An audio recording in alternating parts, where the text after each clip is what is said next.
spent countless hours in the garage with your dad. Now investing in that old car and working on it with your son reminds you of him. And his legacy lives on. Fund your passion with a low-interest home equity line of credit from Bank of Blue Valley. Well, you're not Scott. No, we don't even look alike. We have the same hairdo, but not Scott. Not in the bathroom. What is going on? I know. Hello, Jennifer. How are you? I'm doing great. Aaron, how are you doing this afternoon? I am wonderful. Will you tell everybody who you are? I am Jennifer Dehan. I am the owner and president of Velocity Staff, and we are an IT staffing and consulting firm. And I am so happy to be here. I had the honor of being one of the guests for your first show on Drinks with Leaders. And so when Scott mentioned potentially you guys needed a co-host and asked if I wanted to, I said, yes, of course I'd love to. So I'm happy to be here. You were on our very first show. You said yes before anybody else would. So we totally appreciate it. But he doesn't want us to think he left us totally right here. He's here in the comments today. That's still in the house. He always will be. Just making it a little bit easier today. Well, I'm super excited. And you're bringing on a bunch of people you know. Yes, I'm so excited. And I think I've only met one of our guests before, one out of the four. So I'm totally stoked. So thank you for introducing us to new people. So I have a question, Jen. Sure. Have you ever met Wendy Reynolds?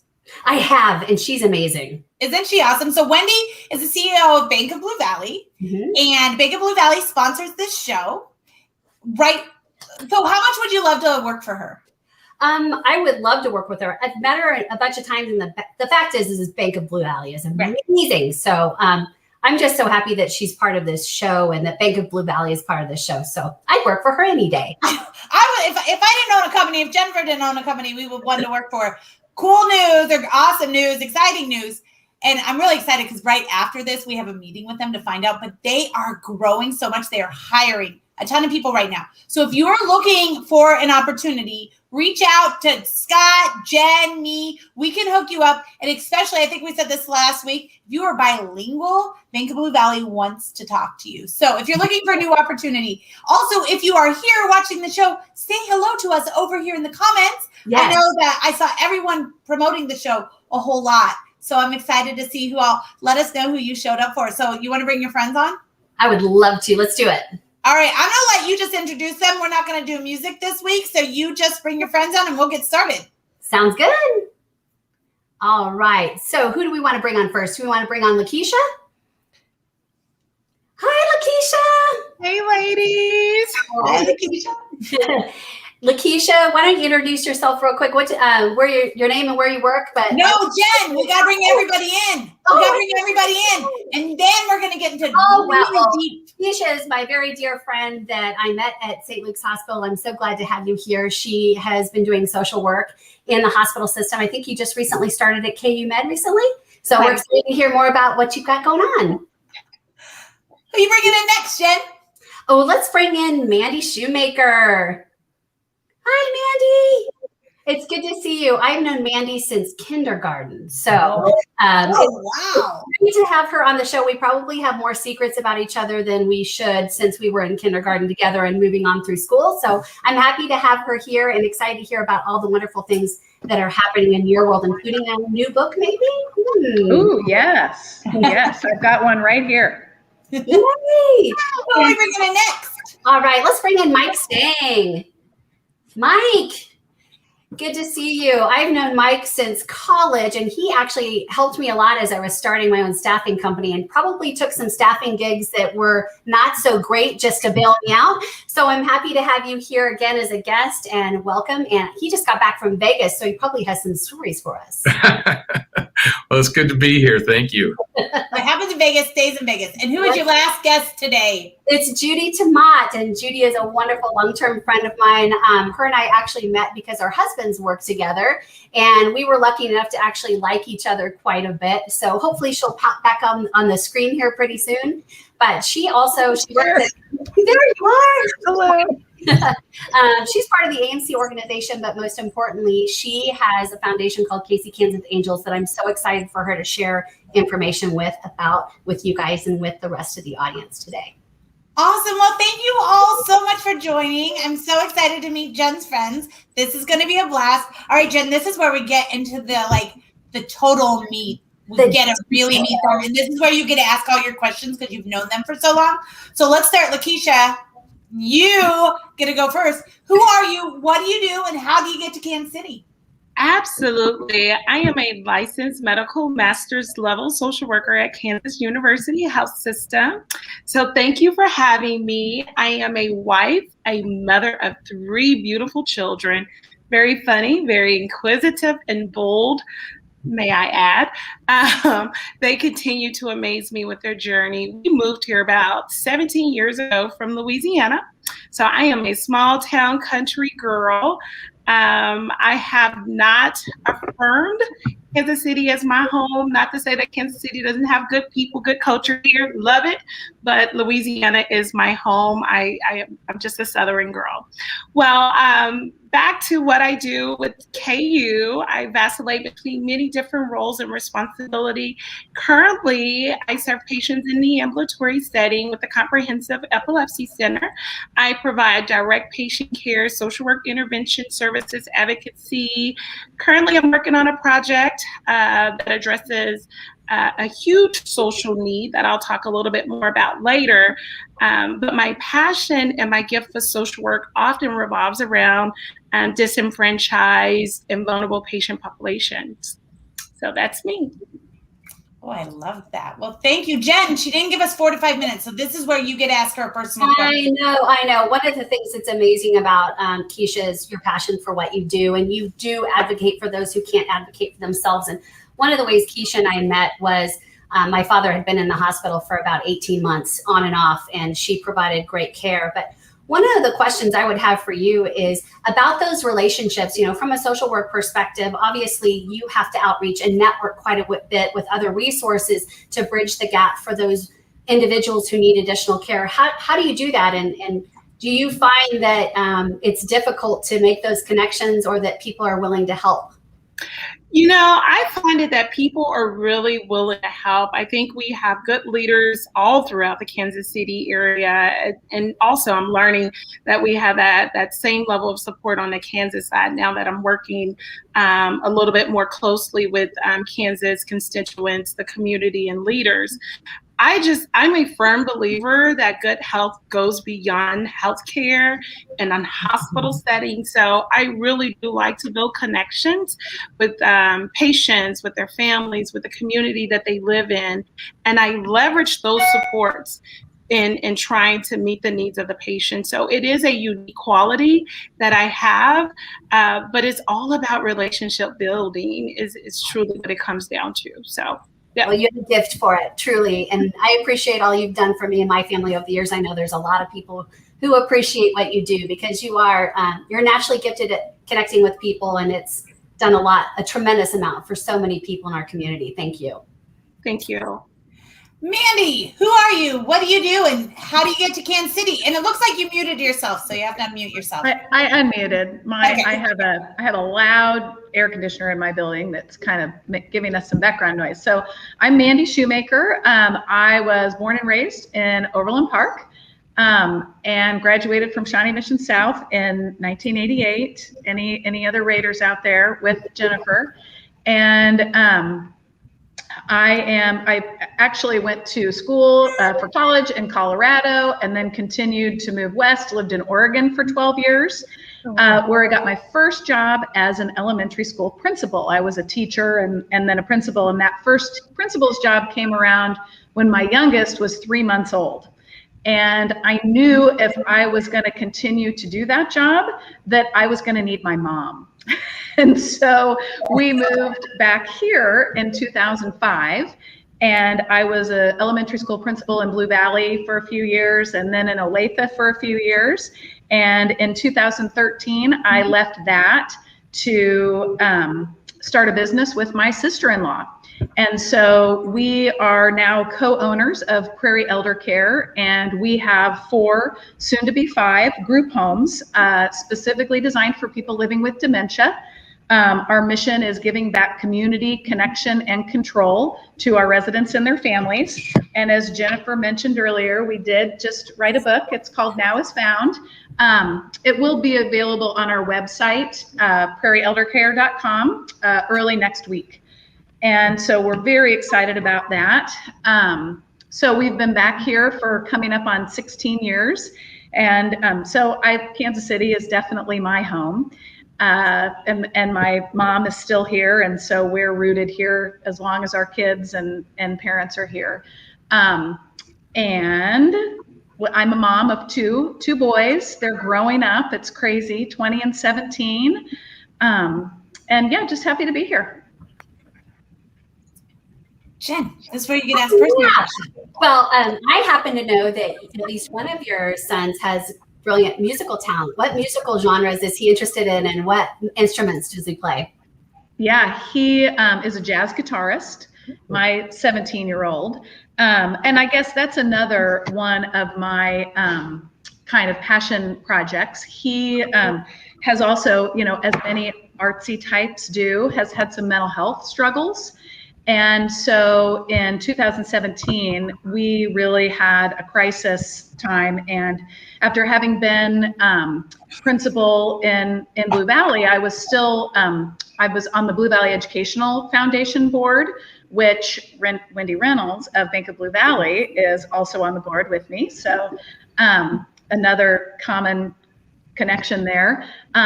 Anyway, but through that, my connections with the Blue Valley Ed Foundation and just connections in the school district, I was able to found a program called BV Well, which is a group that supports families. Our mission is supporting families as they navigate mental health and wellness for their children. And we have, since 2018, reached approximately maybe 4,000 families who have been seeking more information about how to work with their children who are struggling with mental health. And our goal is just bringing educational programs and addressing the stigma of mental health, especially with our youth, and working on preventing suicide and just all the other things that families go through when their kids are having a mental health crisis. And yep, Kat let me know that your son's going to be interning this year. She's so excited to have him as part of their intern group this year. So that's wonderful. Yes, he's loving it. Oh yeah, and one of the things I can't wait for you to talk a little bit about when you get the chance is some of the animal therapy that you guys do with your residents. So keep that in your back pocket. We can't wait to hear a little bit more about it later in the show. All right, Mike, who are you? What do you do? And how do you get to Kansas City? Well, my name is Mike Stang. I am a lawyer in Kansas City. I represent injured workers and workers' compensation claims, almost just about exclusively. I'm a partner in a very small kind of boutique firm here in Overland Park, and we practice in Kansas and Missouri.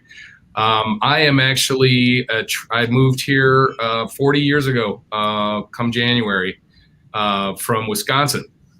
And it's funny, I was talking to my wife last night. I think after 40 years, I may have finally acclimated myself to the heat down here.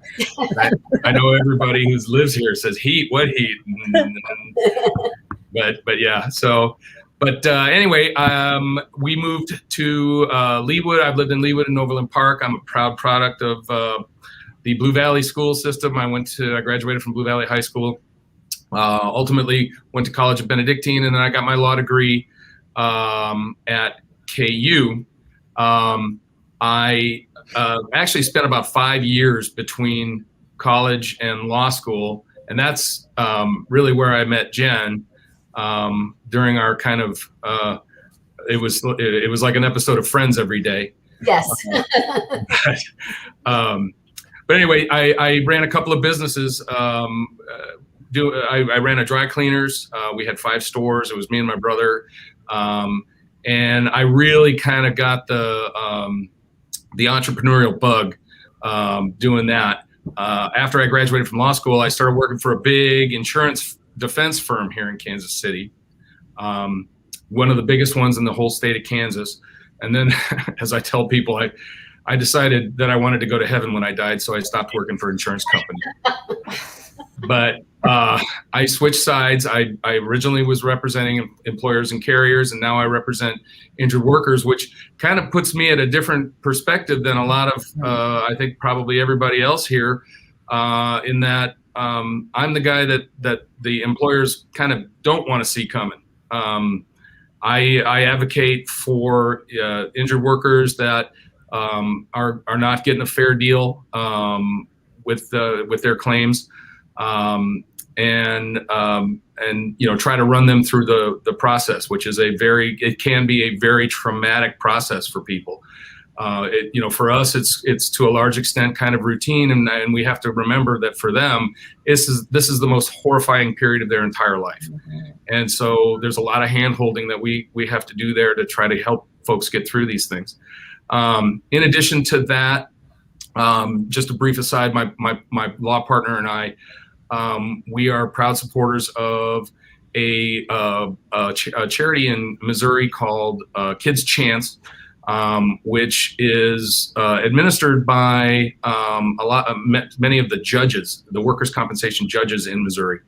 And it's designed to help children whose parents have been affected by catastrophic injuries. Unfortunately, in both states, especially for people who are unable to get back to work, the compensation is just nowhere near enough. And so, thankfully, this group has been put together, and my partner and I have always been big supporters of that. In addition, our assistant, who is just honestly the most amazing assistant that you can possibly imagine, she is heavily involved with a group called Sunflower House, which is a child advocacy group. And we try to support that as much as we can. She's the one that does the legwork and works extremely hard, very hard for them, after working extremely hard for us. But in the meantime, we try to do what we can with them as well. Awesome. Well, thank you for joining us. Are you in the Johnson County Bar Association? Yes. We just had Tracy on the show a couple weeks ago. Oh. Yeah, Jen, now ask Mike a personal question. So Mike, I've known you for so many years, and I knew you during that time frame, that 5 years in between starting law school. What drew you to going into law? What was the thing that kind of was the string, the pull that said, this is what I want to do, this is where I want to go? Honestly, I'm not doing now what actually got me into law school. I was really interested in criminal justice. My intent was to get through law school and then either join the FBI or a prosecutor's office anywhere here in town. And in fact, I interned for 2 years at the Jackson County Prosecutor's Office, which to this day was the best job I have ever had. I mean, you want to talk about a job where you have the opportunity to help people, and at the same time to try to mete out some level of justice against people who are, violators of the law. It was just a great job. As it happens, I met my wife my second year of law school, and she came with 2 kids. And so unfortunately, the starting pay at the prosecutor's office was not going to work for that. So I shifted gears at that point. And now my boys they were 5 and 3 when I got them. They're 29, 27, and then we've got a 21-year-old who is ours. So, Mike, have you watched the movie Mercy yet? No. You're going to have to watch it. We watched it. It's got Michael B. Jordan and Jamie Foxx in it. We watched it on the airplane yesterday. And it's about Michael B. Jordan, his character. It's a true story, but he goes to Harvard Law to come back to the South and make right of some wrong prosecutions and to try to clean up the prosecution offices down there. And you'll like it. Oh, absolutely. I know you're going to like it. So watch Mercy. It was really good. It looks like you started saying, have you seen it? It's good, right? Really good. On every Southwest flight, it's on all those flights too? Yep. So we have a flight coming up? It was on United as well. Well, it sounds like if you have a flight coming up, you'll be able to watch it too. All right, Judy, who are you? What do you do? And how do you get to Kansas City? Hi, I'm Judy Temaat, and as Jennifer said, I work at AMC, but I'm also the president of Casey Kansas Angels, and we work with foster youth and children and families. And so our mission is to wrap community around the children, youth, and families, and provide consistent support through intentional giving, relationship building, and mentorship. So that is my biggest goal right now, and my biggest mission is just growing that organization. We're getting ready to celebrate our 2-year anniversary. We currently serve 7 counties in Kansas. That is Atchison, Leavenworth, Wyandotte, Douglas, Johnson, Miami, and Franklin. And there's just under 2,000 kids in foster care in those 7 counties. And, you talk about where you're from. I grew up in Nebraska and moved to Kansas and met a boy and came to Kansas City. That's how I got here. And that's how I met Jennifer. My husband is a football and basketball official, and he works with her husband, John. And so that's how we formed our relationship several years ago. And, just through a series of events, Jennifer and I attended a couple of women's conferences and heard from Susan Ramirez, who started Austin Angels in about 2010, where she started working with children and youth in foster care. And, I came back and I thought, there's not a foster crisis where I live. I live in Lenexa. It's a very affluent, part of the country. There's not a crisis here. And then I started doing some research and realized how incredibly wrong I was. Johnson County is the 4th highest county in the state of Kansas in terms of how many kids are in foster care. And that shook me to know that, the place where we raise 2 kids, our kids are adults. The place where we raise 2 kids have about 550 kids that are in foster care on the regular basis. And just to know that there's 2,000 kids in the state of Kansas, I just realized I needed to do something about that, and we could all make a difference. We have a saying at our organization, and that's not everybody's called to foster, not everybody's called to adopt, but we can all do something to make the difference in a life of a child. And so that's why I'm here today. Awesome. Judy, I have to have you talk a little bit about the Love Box program, just because Sure. I think it's one of the most incredible ways for the community to reach out and be part of a difference. And it's just such an incredible program. So I'd love for you to talk just a few minutes about that, if you could. Sure. We could talk about a lot of statistics, and one of the biggest ones is 50% of foster homes close within the first year of opening their doors.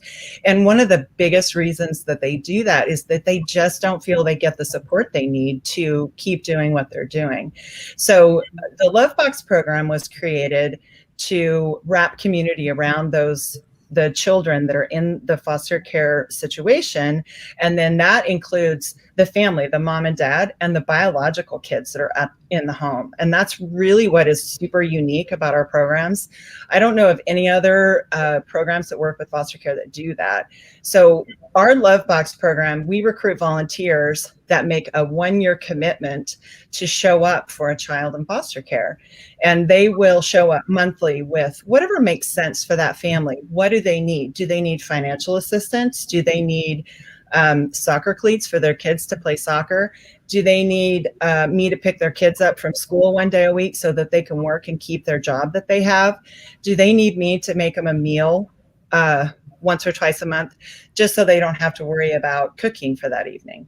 And so we recruit volunteers, match them with families. We do very intentional matching, make sure that, whatever interests the children is what interests the volunteers. And so we wrap that around the kiddos, and they form a really strong relationship and write notes that say, you can do this. I think you are very special. You're loved. And just give those kiddos the love and support that they need in order to make it through whatever hard time they've come through.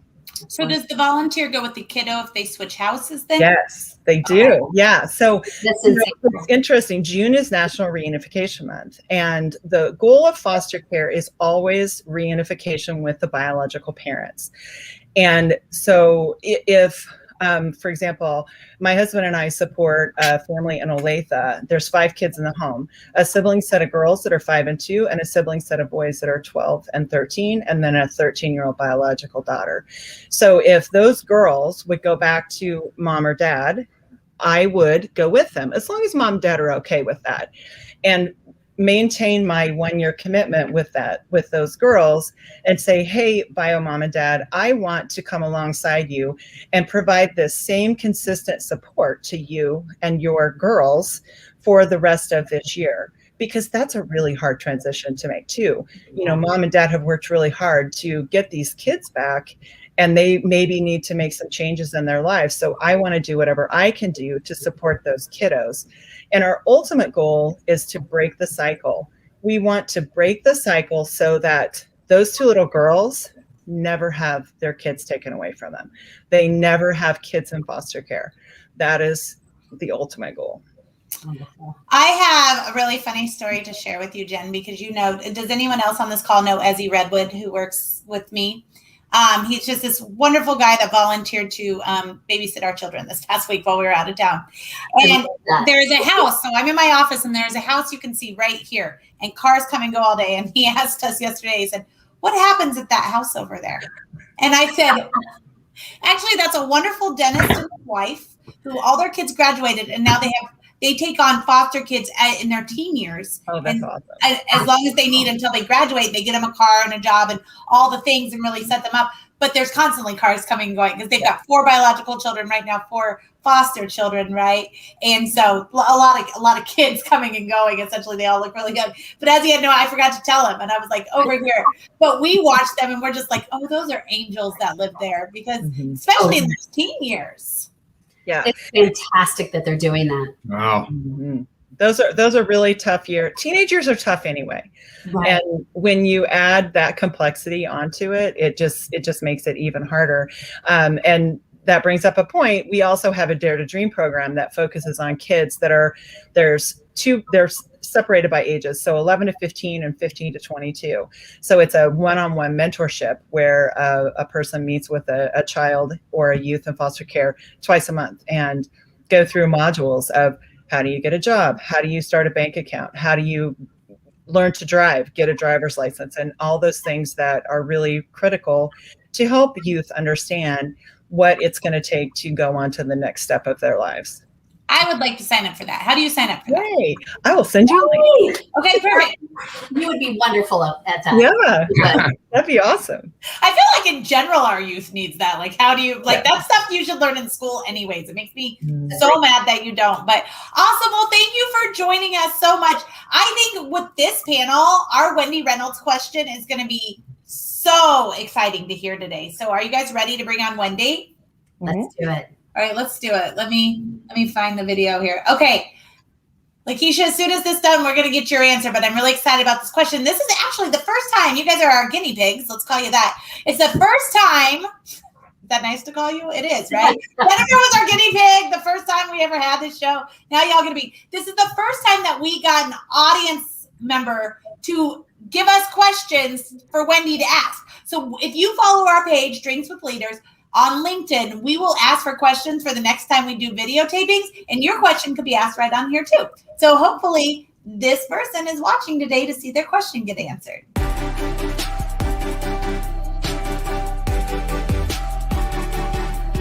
This question came to us through LinkedIn by Joel Douglas.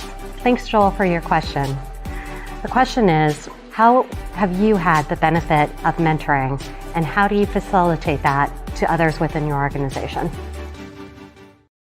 I mean, you really set that up great for us, Judy. Thank you. You're welcome. Lakeshia, let's let you answer that first. Well, I'm going to tell a little bit of a backstory. So my social work career actually started as a patient advocate at Research Medical Center. And I had a phenomenal leader I know he probably doesn't mind me mentioning his name. His name was Dennis Beers, and he was the director of risk management. And I only worked weekends, and he would actually come in on weekends and round in the hospital with me. And he always elicited positive information about what he thought I did so well. He made a big connection between my love for people and my advocacy, right, for certain patient populations. I thought I was just doing a job. Come to find out, Dennis not only had, he had so many titles behind his name. I don't know if he was a physician or not, but he had long titles, right? But he also was a social worker. And he said to me, Lakeshia, have you ever thought about social work? Right? And so that's, to me, that's what a good leader does. The benefit of having a good leader and a leader who seizes opportunity to mentor grows the individual, right? So growing and developing is essential to improving any organization. Mentorship is actually built on relationships. For me, in every setting that I've been in, I do the same. I bring along students, whether it's a colleague, it's a peer, because someone created an opportunity for me to sit at the table. And so I'm always looking and being intentional about creating those same opportunities for others. Also, when we create those opportunities for others, it gives us a sense of responsibility and self-engagement for ourselves, right? It keeps us engaged in the work. It keeps us excited about the work we do. And then it models that behavior for other leaders within our organization. One thing I would add to that, though, is diversity, right? So, I know that there's a lot of conversations. I'm pretty sure every organization is having it. We're having it from the health system. St. Luke's did a huge announcement on white coats off for Black Lives Matter, right? So organizations are having conversations about how do we engage our people of color, right? From what do we do? How can we have more conversations about diversity and inclusion and equity and equality? And one of the ways that any organization can help is to engage leaders that don't look like them, that don't sound like them, and that is different. So, Lakeshia, how are you working with your two boys? How do you talk with them about not being afraid to go seek out mentorship? Don't wait for it to come to them. What are some of the tools and resources that you're trying to give them so that they can go and find the right match for them? Absolutely. And I think part of, and Mandy kind of hit on that, and I would love to know more about how you were able to incorporate that wellness program within the school district. Really is a sense of empowerment, especially for my oldest. She was affected by racial bullying in her school district, and her level of resiliency is just so magnificent for the community that we live in, and as well as those who benefited from the work that she did. And she started an organization called KIND, which is Carney Inclusion and Diversity. And so really, it goes back to just empowering people to utilize the skill set that they have to make a difference in the environment that they live in, right? So when we talk about that from a health perspective, health is defined by the systems and the environments in which we live in, work in, and age in. And so we have to create opportunities for people to flourish in those environments. That's how we promote overall wellness. And so part of being a mama to my 3 children is really have been to just empower them to be their true, authentic selves. I love that. I'm going to pop in here, Lakeshia, because I want to remind that every business came out and said that they were going to make Juneteenth a holiday last year. Remember that? Well, it falls on a Saturday this year, so let's watch which ones really give the Monday off, right? Amen. Amen. Ours is on the schedule. We actually have it off Monday, but I said let's watch who else does. So, We're doing ours Friday, so you're doing yours Friday. We're doing ours. This is not that day. Amen. And that's the type of conversation. So apps, and I'm just so happy to hear that your organization is doing that. So kudos to your organization. Yeah. Absolutely. Actually, fun fact, next week I'll be filming the show from Virginia Beach because we have our annual team meeting in Virginia Beach. But we are having it at the beginning of the week rather than the end of the week because the biggest Juneteenth celebration in the United States happens in Virginia Beach. If anyone didn't know that, I didn't know that when I was booking it. So That's incredible. yeah, I'm pretty excited about it. All right, Mandy, let's talk mentorship. All right. So important, especially as a business owner. I got into education. I was an educator for 20 years before starting my own business. And my greatest mentor was my dad. He started his own business in the 80s, marketing, brand consulting. So, Aaron, you might have a little bit in common with him. I always said I got into education because I didn't want to sell anything. But when you have your own business and you believe so wholeheartedly in what you're doing, the selling just comes naturally. And so I guess I feel like it shouldn't feel like selling. And so when I was in high school and college, I would have to write proposals to my dad for, if I wanted to do this for the summer or, take a summer school class or, he was always like, well, if you write me a proposal, then I'll consider it.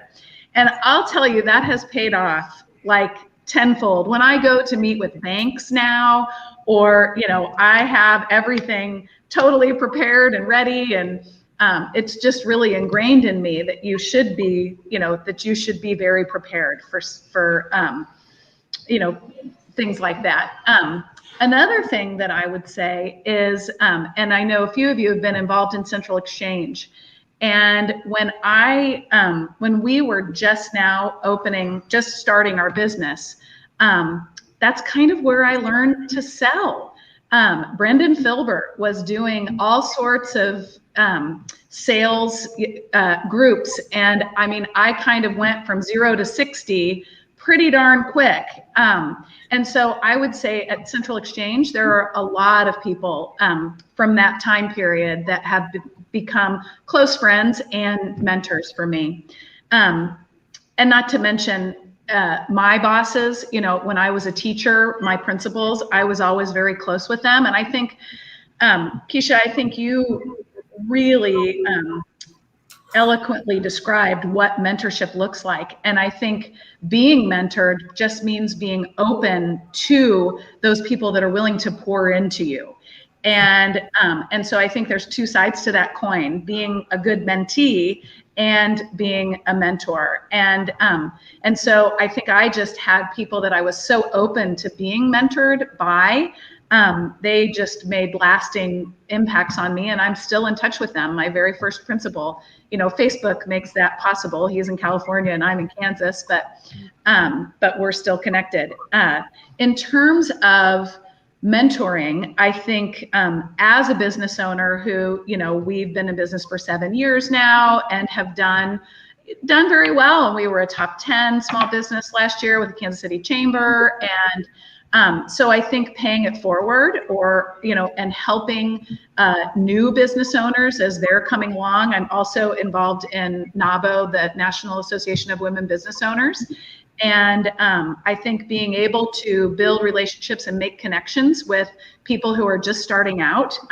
We actually have a former employee who was a certified medication aide with us at Prairie Elder Care for, 4 years maybe. And we also have a day program as part of our the things that we offer in our community. And she actually has taken that and is now just this month in June opening her own day program in the Raytown Independence area. So I've been mentoring her and helping get that started. And it's just so rewarding, I think, to empower women and, to do things that they never really dreamt of.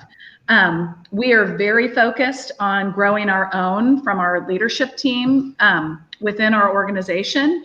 And so, just constantly looking at who has potential and even if it's just helping them overcome obstacles in their lives so that they could pursue another dream. If their dream isn't to work with Prairie Elder Care for the rest of their career, but it's to become a nurse and they're a single mom. And so one of the things that I've learned in working with a really diverse group of mostly women who are incredibly hardworking is the price of poverty.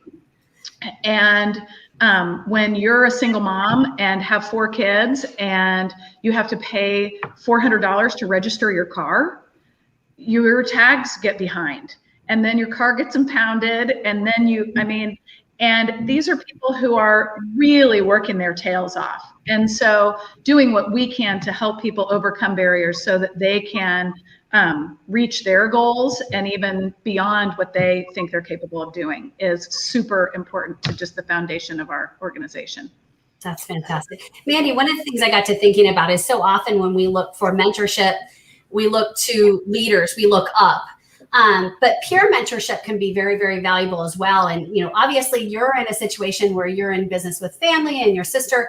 Tell me a little bit about how you guys as peers mentor each other and maybe your strengths and how you play off of each other to be successful. Yeah, that's a great question. For any of you who've ever met Michaela, she's the quiet one. I'm the less quiet one. And she is an RN. And so, and brings to the table a skill set that I completely didn't have and so our relationship is very symbiotic in terms of I've developed the skills in business and business development and management, and she is all about what happens on a day-to-day basis with our residents. And just this afternoon, we were sitting in one of our homes and she was bandaging a resident's foot. And I was just in awe of her ability to interact with him with such dignity and love. And so I think that mutual respect is huge. One of the things that I think when you are so close with somebody, you hopefully don't have hard days on the same days. And Michaela and I kind of alternate those hard days. So we can just really say, I'm just having a day and I might need you to step up for me a little bit in this and this and this area. And so we're just always willing to support each other and cut each other slack where we need it and support each other. And I think having that mutual respect is huge. And, we've raised our kids together, they've come to work with us and and so it's almost, we're kind of parenting together. We're helping my mom together. And so we're just really intertwined and invested in each other. And that's super important. I actually think it's been the key to our success because we've had some this work is really hard. It's 24/7. We are the same amount of open every single day, whether it's Christmas Eve, we can't have a Juneteenth holiday. We could give holiday pay, which is a great idea. I guess that would be how we would have to acknowledge a holiday because there's no day that we can give people off, and so I just think that when we're in it together as a family, neither one of us can leave. Right. We have to make it work.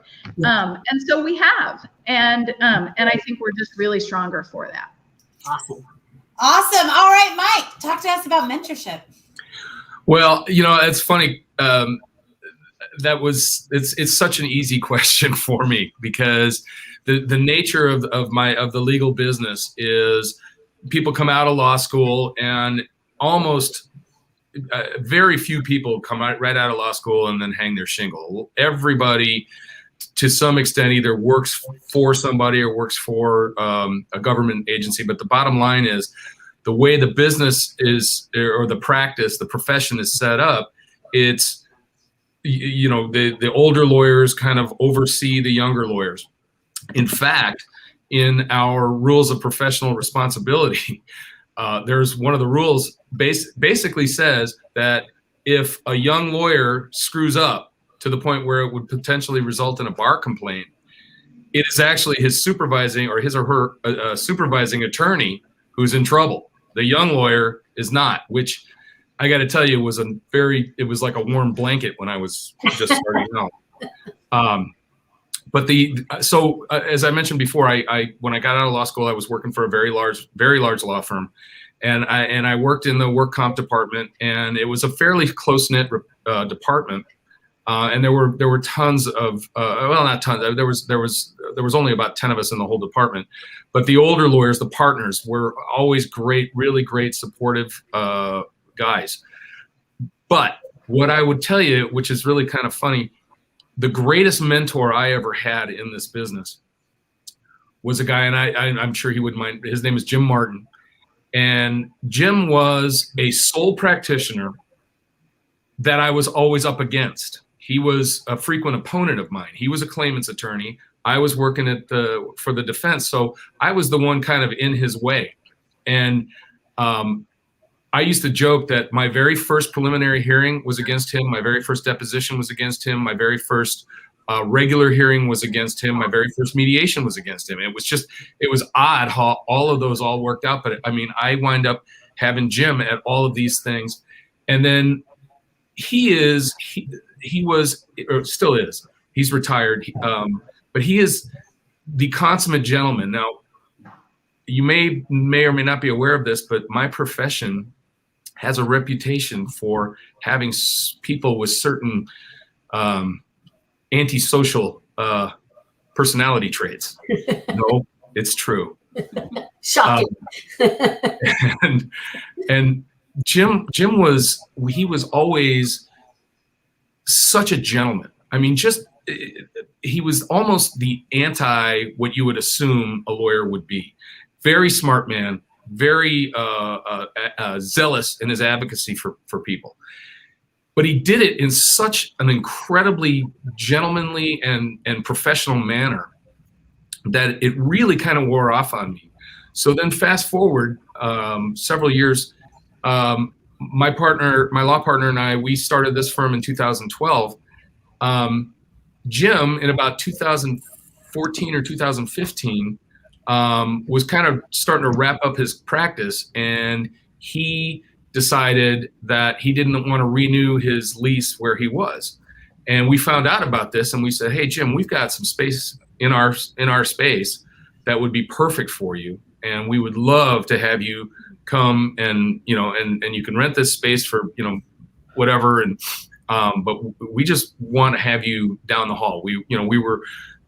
We'd been in business for about 3 years, but we were still kind of uncertain about any number of things. And so, I mean, honestly, just pure serendipity. The guy who taught me how to be a professional and how to do things the right way winds up down the hall from me.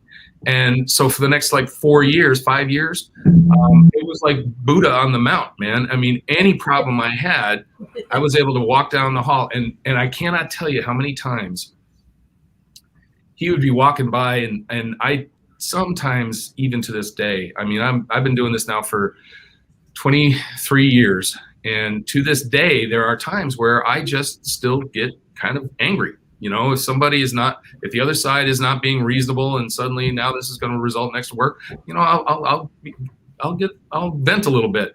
Jim will hear me down the hall, and he'll stick his head in, and he'll just say, hey, we're not digging ditches here, man. You give them a number, If they meet it, great. If not, take them to court, man. There's no need to get upset about this. And it was always great to have that calming influence around here. So then, he has retired, and to this day, I probably talk to him at least once a week on the phone. He moved down to New Smyrna Beach down in Florida. But the way our firm is set up, we don't have any underlings other than, we have an assistant, but I would call her more of a boss than she's probably in charge. Yeah. She runs the show, doesn't she, Mike? Yeah, absolutely. And so we don't have any associates underneath us that we're bringing up. So I tend to try to emulate what Jim did for me with the younger attorneys that come up at the bigger firms. The bigger firms are always bringing up young attorneys, and they put them, in these departments. And so anybody that comes up into the work comp department in any of the great big firms here that we deal with, there's a constant flow of young attorneys, 20, 25, 26, 27-year-olds that are, I go to court like this. These guys show up in their fancy suits and ties and everything, and that's fine. That's great. I mean, that's the way they envision the practice, and that's what I used to do too. So, Mike, quick question for you. Yeah. What's the one? We're at 8 minutes, so Yeah. quick question. I have a quick question. What's the one thing that you didn't learn in law school that you think is one of the most important lessons that you could progress on to some of the younger attorneys that are coming out of school right now? The law school doesn't teach you the law. It teaches you where to look up the law. It doesn't teach you how to practice the law. And so the one thing that I really try to impress on people is you're going to make mistakes. There are going to be errors you're going to make. And all you can do is address it, fix it to the extent that you can, and then not let it bother you, because this business takes a ton of concentration. And if you're out doing, kicking yourself because of a mistake that you made, you're not going to be effective, and your client is going to suffer for it. We all mess up. That's for sure. Yep. Judy, talk to us about mentorship. All right. Well, so as I talked earlier, mentorship is so critically important. About 50% of kids in the foster care system will graduate high school, and only about 3% of kids in care will go on to college. So those statistics alone tell you how important mentorship is. If kids don't have someone to talk to them about how important it is to graduate high school and how important it is to go on to college, to go to a trade school, or go to a branch of the military, they don't understand, or maybe they don't know what options are available to them. So mentorship is definitely important in the foster care system. And then to me personally, I think it was Mandy that talked about peer mentors. This just happened today. There's 22 chapters Casey Kansas Angels is part of a national organization called National Angels. And there's currently 22 chapters all across the country. And I just today called one of our presidents, and she's in Dallas, and said, "Hey, Aaron, how did you handle XYZ?"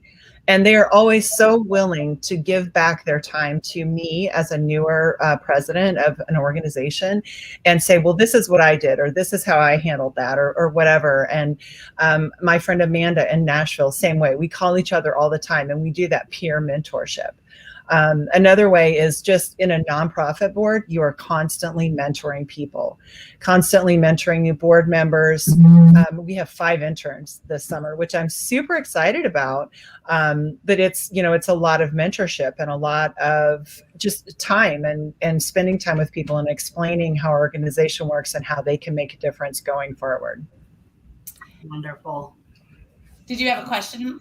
Oh, I know I'm lucky enough to know a lot about the Casey Kansas Angels program and work with Judy quite a bit program, which is wonderful. What is probably the top need that you have right now? What is the most pressing need that you have for your families? We have a lot of really large families. We have most of our families on our wait list right now. We have about 10 families on our wait list. They have 5 kids or more. We have one family down in Fontana that has 11 kids.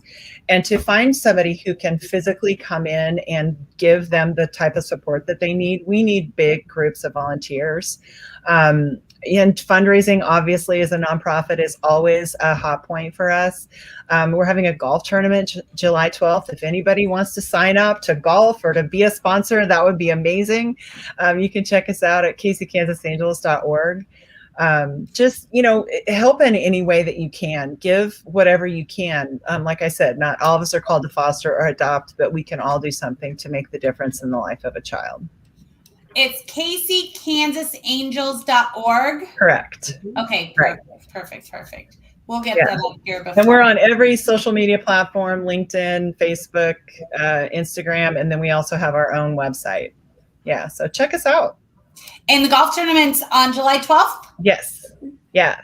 It's up in Baser. So, we try to have events in all the 7 counties that we service, and just try to spread the love out in all those different places.